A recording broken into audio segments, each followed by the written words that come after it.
on a cloudy day. When it's cold outside, I've got the month of May. Everybody say, I guess you say, what can make me feel this way? It's my girl. I'm talking about. Well, is that a new introduction, Keith? That's a new introduction. And for those who are watching this stream, I screwed up. I pressed end instead of stopping the music. So hopefully you're going to find us. And was that all filmed outside Congress, where January 6th was? It could have been, couldn't it? But I suspect their political point of view may have been different than the gathered masses. Well, they had American flags. It's been quite a couple of weeks, Keith. You went away to England. You left me for a week. And lots of things have happened, including, of course, Elon Musk remains in the headlines. Yep. Today or yesterday, rumors he's going to lay off 75% of Twitter staff if he buys it. And we are not going to start with Elon. I think we'll lay him off for our show. But we are starting with Twitter. They and Jack Dorsey are starting what? An alternative to Twitter? Dorsey obviously quite a long time ago said he wished Twitter had never been invented, and if he had his time over, he would do it as a distributed social network. Yeah. And then internally at Twitter, whilst he was still the CEO, he funded a project called Blue Sky. And Blue Sky has now delivered its first software. It was announced this week. It's called the AT protocol. Here it is as the first article in this section. And it used to be called ADX. It's now called the Authenticated Transfer Protocol. And it really allows you to be part of a federated social network that integrates ideas from the latest decentralized technologies. It allows you to move your account between providers. It gives you choice over the algorithm you want. It's fully interoperative. No matter which provider you choose, you can message and see people. And apparently it's built for performance. So, well, it wouldn't be built for unperformance. This is, I mean, Steve Gilmore's been talking about this ever since I've met him about 10 or 15 years ago, right? And not this particular product, but the idea of an interoperable social network where you carry your identity around with you and we're on top of them rather than them being on top of us. Exactly. It's where the underlying protocols and technology support the experience without the underlying protocols and technology being centrally owned by a single company. So could we call this, Keith, social media for a Web3 age, or is that too much? I think that is how it's being branded, although Dorsey calls it Web 4. But interestingly enough, the nearest equivalent architecture dates back to the 1970s. It's basically email. If you think about how email works, there's providers. You decide to choose one. No matter which one you choose, you can send email to everyone on the planet because of the way that the DNS works, the domain name system. So it's closest in architecture to email, funnily enough. Which makes sense since email remains perhaps the most used internet application. Is this a research project or a business? They're going to launch it. They've basically built a test server using it with some test. They've published the API, so anyone can go and implement a version of it. And they're about to release a Blue Sky app that acts as a client on the network. That won't be the only app. Is this a B2B or a B2C product? It's C2C, and it's everything to everything. What does C2C mean? Consumer to consumer. So you'll use it. Yeah. So you don't pay anyone They haven't figured out the monetization yet, but logically, given that we've heard that one before, Keith. Yeah, but I would imagine, given that it's Web3, it's likely to be either subscription based or the providers of the servers will make money from some kind of token economics. They'll get paid in tokens. So there'll either be a token economy in this, or it'll be subscription based. So the question then is, for somebody like myself and maybe you, we're sympathetic to this idea. It makes a lot of sense. Nobody wants to be tied to Facebook or Twitter or LinkedIn. I don't know whether LinkedIn's in it, whether I even consider them a social media company, or Instagram or any of the others. But the real question is whether anyone's going to be bothered to do this. I mean, it probably requires quite a lot of work, a lot of fiddling around. It's like email before, well, I guess it isn't like email. It's like email before CompuServe and AOL. It was complicated. Well, it's complicated if you're a developer. You've got to build some stuff using their protocols. Right, so that's what I mean. So it's really a foundation. It's for other people to build applications on top of it. Yes. And now once it's built, from a user point of view, either a business or an individual, it should be just the same as Twitter. It should look the same. If you think of email as a real-time, an email that gets delayed by a few seconds. So imagine a messaging architecture, not unlike email, with forwarding and stuff. Right. I understand. So, okay, so we got this product that looks and smells like Twitter. What can it do that Twitter can't do? It can give you choice over protocols and algorithms. So let's say you prefer linear delivery of messages, and I prefer some kind of a search technology. Don't care about that. This is not a consumer product. Consumers don't care about that. The only thing a consumer cares about, or at least, and I'm not sure if I'm a typical consumer, but when I think of social media, I just want to make one post that goes everywhere. I don't care whether it's on Twitter or Instagram or TikTok or anywhere else. Yeah. I don't want any of those platforms owning my material or my identity. So this will achieve that. This will achieve that for you. You probably won't even notice the difference. You'll just do a post and it will go. There are bridges, I think they call them bridges, to other places. So you could even theoretically post on this and also in Twitter, Facebook, and LinkedIn at the same time through a single post. You can that would be your choice. Still, can't you do that? There are, not really. Even like TweetDeck kind of allowed you to do that. No, TweetDeck was just Twitter. There isn't really. Aren't there products that allow you to simultaneously post on all your platforms? I mean, what we're doing now, this streaming allows us to stream directly to different platforms. Yeah, so there's marketing products like HubSpot that do that. But they're really for marketers, not for ordinary people. So ordinary people go place by place. Like I copy and paste my newsletter post N times, and I'm pretty savvy. So if there was a better way to do it, I would. If I was prepared to spend money on a service for marketing, there would be ways. But then, so how would this help you in terms of this newsletter or this show? I don't think it changes anything, actually. I mean, I to be honest, I don't have a problem with centralized ownership of social media anyway. So this isn't for me. I'm fine for people to provide a service and make money from it and use me as a... So this is really more for moral objectors to social media companies. It's not really that useful. And it's for people who, for example, don't want there to be moderators deciding what gets published and not. In the world here, it reminds me of going back to another example from the 1980s, 1990s, news groups you could post to.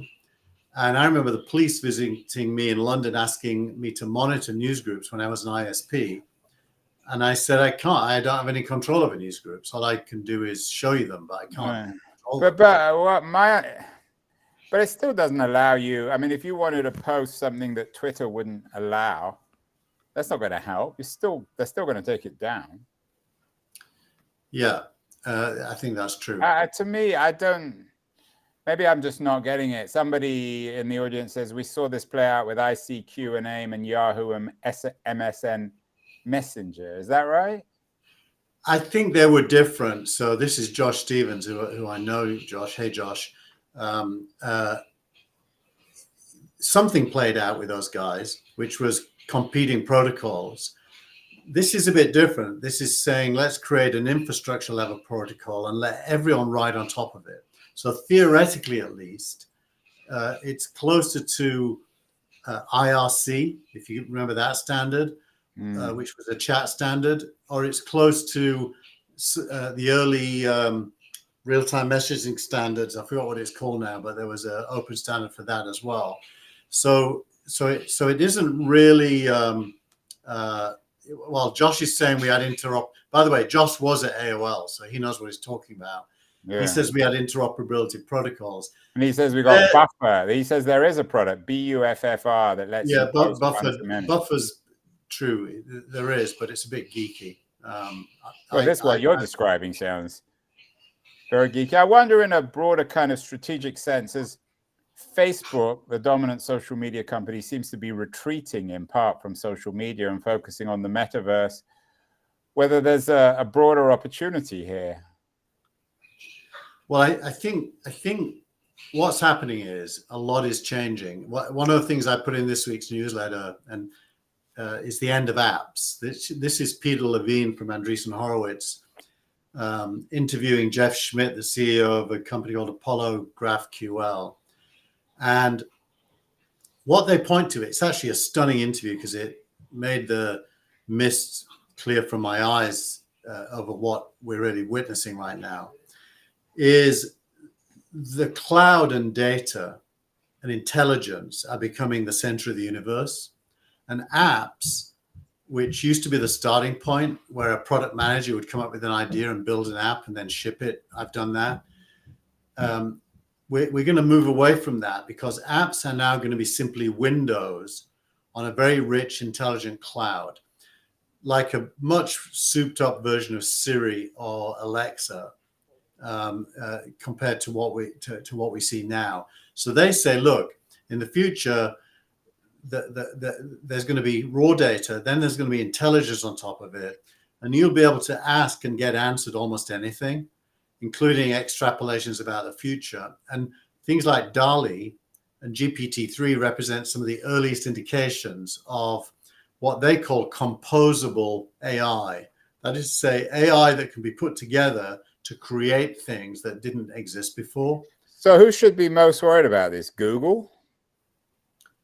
Anyone in the app world. What happens in this world is an app starts to look like a small thing, a small idea. You know, I for one certainly thought iPhone and apps or Android and apps, this is a whole new paradigm. What they're saying is that paradigm is going to reach the end of life because Instagram, that has a small subset of photos delivered by people to each other in a single app, is going to be dwarfed by the cloud's ability to draw on all photos and deliver to you almost anything you want when you ask for it. And therefore apps. So what is the cloud, like the next version of the internet? I mean, that's the internet's already that. It's the data version of the internet as opposed to the pipes version. So, and this might, I mean, I'm thinking out loud in political terms. This very much suits the agenda of the FCC and their attack on big tech, on Facebook, on Google. I'm assuming that some people will present this as a new wave of democratization. But then I don't think so, because I think data is a difficult subject. I mean, I think about my world at SignalRank. I get this data from Crunchbase and other places. And the data itself is not very valuable because it's a commodity. But then I do something with it which produces information. Things like, what are the best 10 B rounds I should invest in? And that's super valuable if it's correct. So my question is, how do I monetize that information that I get from the data? And the answer is, could be many things. I have a particular version of what I think the answer is. Everyone that has it, that derives intelligence from data, is going to want to monetize it. So then you get whole new business models, driving all kinds of goals. It sounds, I have to say, Keith, I mean, it's interesting, but it sounds, firstly, incredibly abstract, and secondly, slightly half-baked at the moment. We're talking 5, 10, 15 years. This isn't ready for real time. I think it is. Look, look at this, Andrew. This is the actual protocol itself. So Josh is talking about authentication and identity in the chat. Yeah, but you haven't explained still why normal people would ever waste their time on this. It's complicated. It's annoying. Why would they do it? Actually, it won't be annoying or complicating to you. By the time this is built, it'll feel like as easy as anything. So it's not built. I mean, that's the point. You just, I mean, so well, these guys are built to look, this is real code with real APIs. Yeah, but I want to see the end product. I mean, I'm not interested in the code. Yeah, but everything, it's like... but it's got to be compelling, otherwise people aren't going to do it. Why would they waste their time? It got busy. People are busy all day. Well, if I show you a picture of a house that you love, you're going to say, I love it. Then I'll show you the digging that's made the hole in the ground. And you'll say, I don't want to see a hole in the ground. I want a house. But you'll tolerate the architect and the construction workers building it in the knowledge that it's coming. So the real question is it a good house? And well, no, the real question is, does anyone, I mean, everyone needs to live in a house. It's still not clear to me why anyone would want this thing. It's because they don't like Twitter and Facebook having control over content. Yeah, but most people, that's the thing. I don't think most people really care or understand. I actually don't care. I'm with you. But although I hate it when they censor people. Yeah, but then we've just said that you can't, it's still not going to affect Twitter. They'll still censor people. It's just that, anyway, interesting stuff. We'll come back to that. You managed to sneak Paul Graham in this week, Keith. We haven't heard much from Paul recently. I always thought he was a bit of an alien anyway, and this week he's writing about something called Alien Truth. What does that mean? Yeah, it fits into this whole trend of the rise of artificial intelligence, which dominates the newsletter this week. And Alien Truth is the belief that if aliens landed on Earth, they would have in common with us scientific truths like physics. Why? Because physics is everywhere, and therefore they would, in order to build a spaceship and get to Earth, they would have to understand it, and so math and physics would be common. So they might have a more advanced version. Who knows? They might. It's not like we know everything. Well, not everything, but there would be a base of common agreement, like the existence of atoms. Okay. You know what I mean? So there's ground truth at the level of the universe, is what he's saying. And then everything that's innovation sits on top of that. Unless it's wrong, in which case you revise it. But then there's still ground truth. So apparently there's an author called Erdos who has a concept of something called God's book. Which is the book of everything that is true. Yeah, but again, that assumes universalism as well. Maybe truths behind truths. We don't know. We're so ignorant that it's not even funny. So we have no idea of how the universe came about. We have no idea of how many universes there are.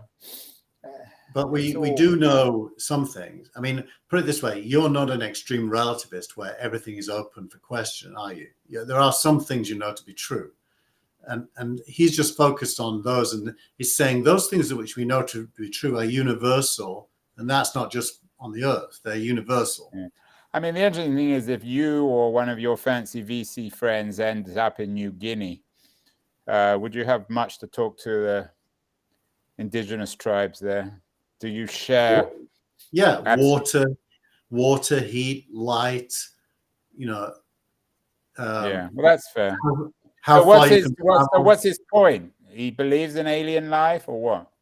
I think Graham? he doesn't say so, but I think he's arguing for philosophy based on truth as opposed to relativism based on opinion. Well, who doesn't? He always appeared to me a bit of an alien himself. Do you think he could be? Oh, he definitely is not from Earth, that's for sure. Whenever I have these Paul Graham style people on my podcast, I always ask them the same question: prove to me you're not a robot. And most of them can't. You know, it's it's my podcast version of Blade Runner, right? Figuring out whether they're replicators or not. Well, as robots become cleverer, that'll be harder and harder. But the easier question is to a robot: prove that you're not human, and immediately their limitations prove they're not human. And what's your proof, Keith, that you're not a robot? That no robot would talk with a Yorkshire accent. I think that's a given, but I also think my my rather humble persona. Oh yeah, so humble. Robots would be arrogant. What's the word my daughter uses? Humble brag. Exactly. So Paul Graham, AI Protocol, and it's TechCrunch Disrupt this week. Did you go? I only went virtually. Jenny, my wife, went physically, but weren't you the founder also of TechCrunch Disrupt? There is a body of opinion that suggests that that's true. Who founded that one? Mike and Jason Calacanis? No, Mike, way before Jason was on the scene. Mike had, I think the first one was called TechCrunch 40, if I'm not mistaken, and then after it's just a conference for TechCrunch. It's a conference for the industry that TechCrunch puts on. That's the key. So what was the first one? You remember the first TechCrunch? Yeah. Well, the first one, honestly, was in Mike Arrington's backyard, barbecuing for about 40 people, including the founder of YouTube and various other well-known celebrities. Back in the day, we used to go to the one behind the old TechCrunch office. Do you remember? August Capital. You mean that one? On Sand Hill Road, there was. And now they've really grown. Where'd they hold this week's? The Moscone Center, which holds 10,000 people. Pretty impressive. So, is it a bit of a Me Too event? I mean, is it for real? Does anything get done there? No, it's very real. I mean, anyone who has something to say would want to get on a platform there because it's so real that you didn't go, Keith.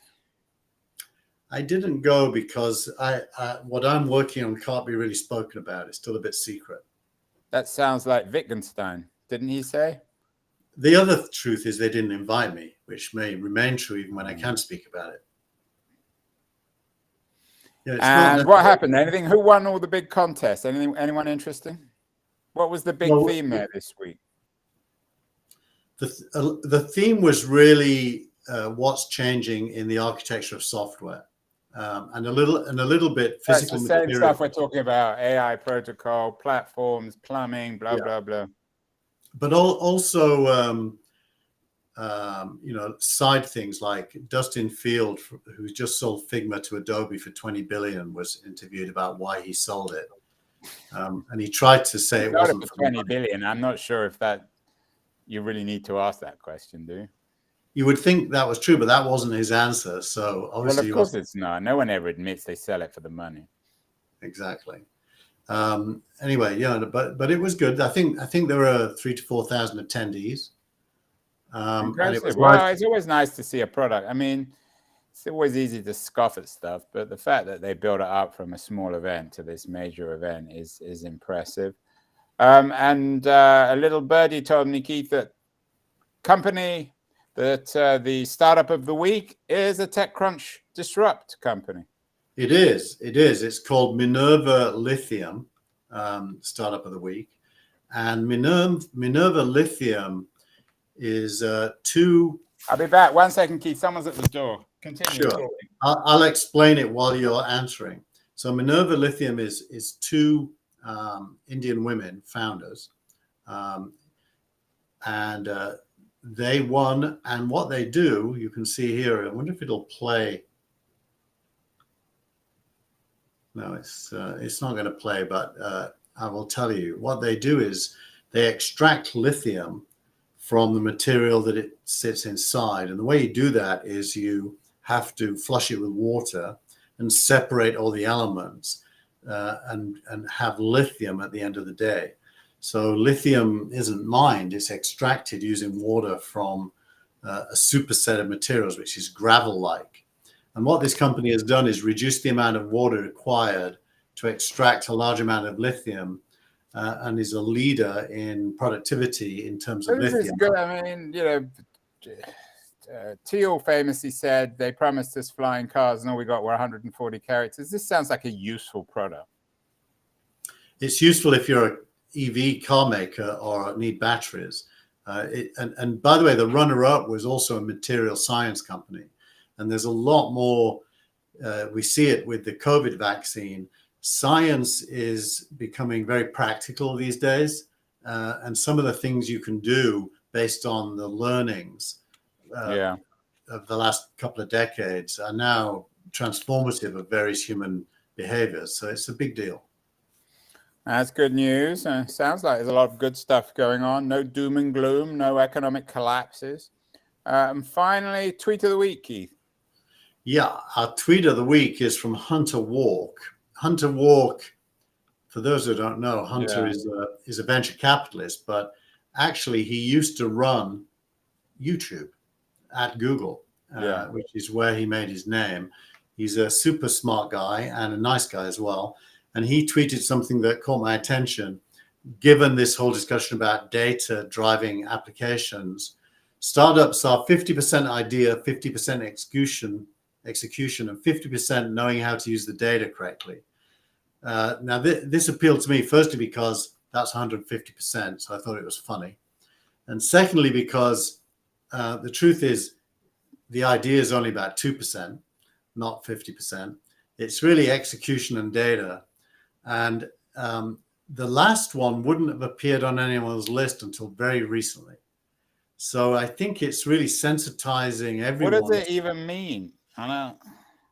Well, how do you decide whether you're succeeding or not is all to do with data. So product market fit, whether people like what you're doing is all to do with data.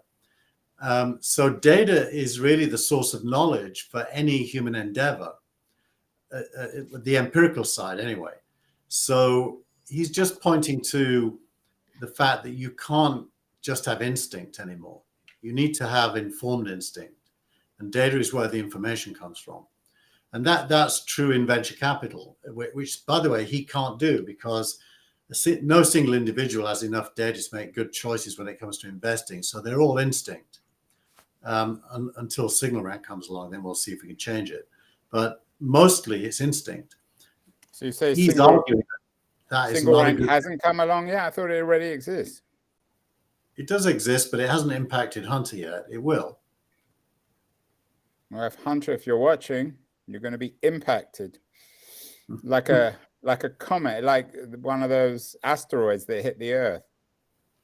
Is that what SignalRank is? Is it going to be like the asteroid that destroyed the dinosaurs, Keith? Actually, no. It's more like the missile that stops the asteroid from destroying the dinosaurs. We'll have to make a movie. Well, that was the week for October the 21st. Lots of interesting stuff. Lots of plumbing news. Lots of big ideas. If you're one of those 75% at Twitter who gets laid off, you can have a job at That Was the Week. We won't pay you, but you can have a job. Have a good week, Keith. And we won't talk football this week. It's been a bad week for football, but we'll talk again next week. Have a good week, everyone. I just want to say, as we go, 2-0. To who?